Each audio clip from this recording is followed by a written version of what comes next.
Hola, buenos días.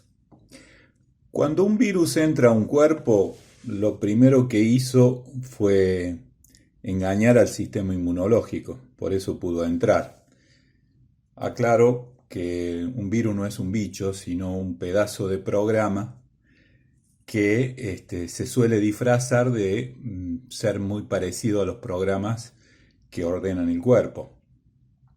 A propósito de que hay discusiones sobre las vacunas, la vacuna lo que hace es darle al sistema inmunológico los datos del tipo de disfraz que utiliza el virus. Por eso es que sirve para evitar que vuelva a entrar. Ahora, una vez que entró, ¿qué hace? Y se pone a desorganizar los sistemas celulares que tienen una determinada memoria donde tienen que cumplir determinadas funciones para que el cuerpo siga viviendo y empieza a ganar células para la desorganización. Eso es lo que hace un virus. Y mientras tanto el cuerpo intenta defenderse luchando por esas células, tratando de que se mantengan cumpliendo sus funciones y tratando de desactivar a las que ya da por perdida. Eso es más o menos un proceso de enfermedad por la entrada de un virus. ¿Por qué hablo de esto?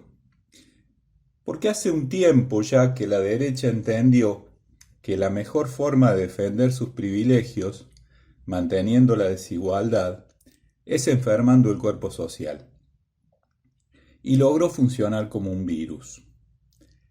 Eh, ¿Cómo lo hace?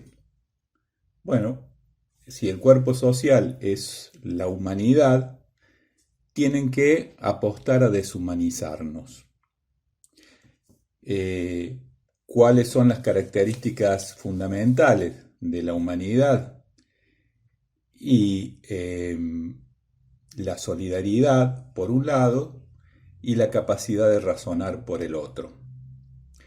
Esas son las dos cosas que van atacando y ganando elementos para ese trabajo de enfermedad de deshumanización.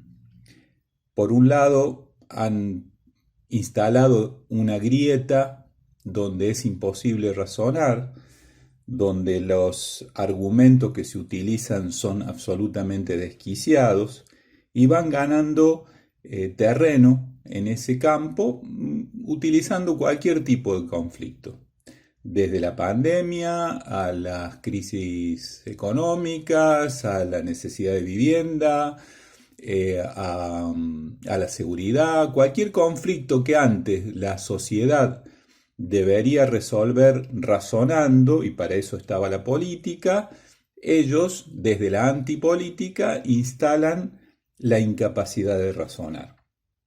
Y por otro lado, obviamente, también atacando el tema de la solidaridad, que es la otra característica de la humanidad. Había una antropóloga famosa que se llamaba Margaret Mead, que una vez le preguntaron cuál era para ella la señal del comienzo de la humanidad. Si eran las pinturas rupestres, si eran las herramientas primarias, qué era lo que ella tomaba como comienzo de la humanidad. Y ella dijo, para sorpresa de todos, el día que se encontró un hueso curado, un hueso que se había roto y que se restauró. ¿Por qué? Porque si eso pasó, si un humano de aquella época se, se quebró, en esas condiciones solo podía sobrevivir hasta que se le curara el hueso si otros humanos se quedaban con él a defenderlo de las fieras, a alcanzarle la comida y el agua y a esperar que él se restableciera. Ese era el comienzo de la humanidad, o sea, la solidaridad. Esta derecha apunta a quitarnos esas dos características y vienen ganando terreno, vienen ganando elementos para el desorden.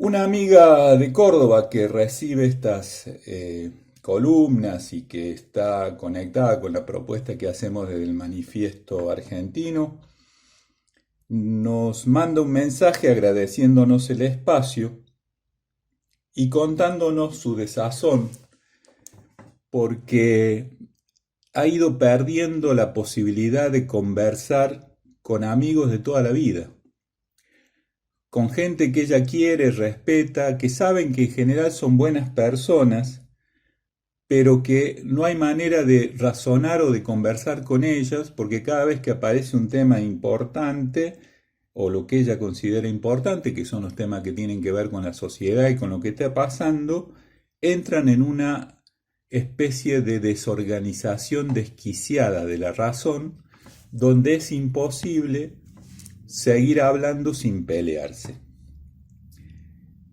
¿Y qué es esto? Esta es la manifestación de los elementos que va ganando la derecha con esta especie de enfermedad virósica de la deshumanización. Y una cosa parecida nos pasa a todos cuando escuchamos lo que los medios concentrados consideran que son las noticias, y entonces nos aparecen que de pronto parece que la realidad social son 10 chetos quemando barbijos, o 10 estúpidos festejando en Chapelco, o gente que sale desesperadamente a tomarse una cerveza poniendo en peligro su salud y la vida de la gente que tiene cercana, y nos instalan eso como la realidad. Pero a su vez también vamos viendo cómo determinadas medidas que se intentan poner y que la sociedad necesita para poder seguir avanzando y enfrentando la pandemia y enfrentando las grandes crisis sociales que hay, encuentran una enorme resistencia en una especie de brigada antisociedad, en una especie de egoico virus que se va expandiendo o stupid virus y que va ganando elementos para la deshumanización. Frente a esta desazón de esta amiga y de muchos conocidos, nosotros creemos que hay que pensar qué ha hecho la humanidad a medida que ha ido desarrollándose frente a las grandes crisis. ¿Y qué ha hecho? Y se ha puesto a prepararse, muchas veces significa estudiar para entender, y después actuar en consecuencia. Nosotros, desde nuestro grupo, hemos decidido constituirnos en parte del sistema inmunológico y lanzábamos el otro día, yo lo decía en el conversatorio y hubo gente que le pareció como muy buena la propuesta, constituir una especie de ejército de ciudadanos comunicadores para oponernos a la manipulación de la comunicación que utiliza la derecha a favor del virus deshumanizador. Tenemos que enfrentarnos con nuestras armas, conversando todo lo que podamos, formándonos de la mejor manera para tener elementos y argumentos y no sentir la desazón que sentía esta amiga que me mandó el mensaje.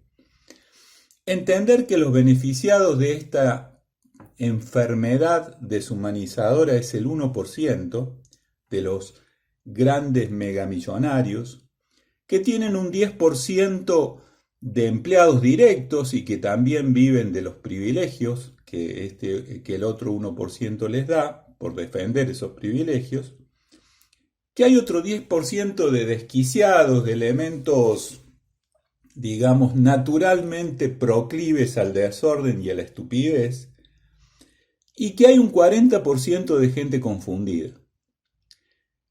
A ese 40% es al que tenemos que ir a disputarle porque es lo que va a definir la balanza hacia la salud o hacia la enfermedad del cuerpo social.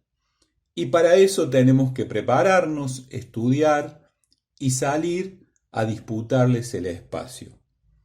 En ese sentido, yo les quiero contar que en el próximo conversatorio del sábado que viene vamos a dedicar la primera media hora a una especie de pequeña capacitación en técnica de comunicación que la podamos ir adaptando a esta tarea que tenemos que llevar adelante para constituirnos en parte del sistema inmunológico de una sociedad que está en peligro de supervivencia. Les mando un abrazo.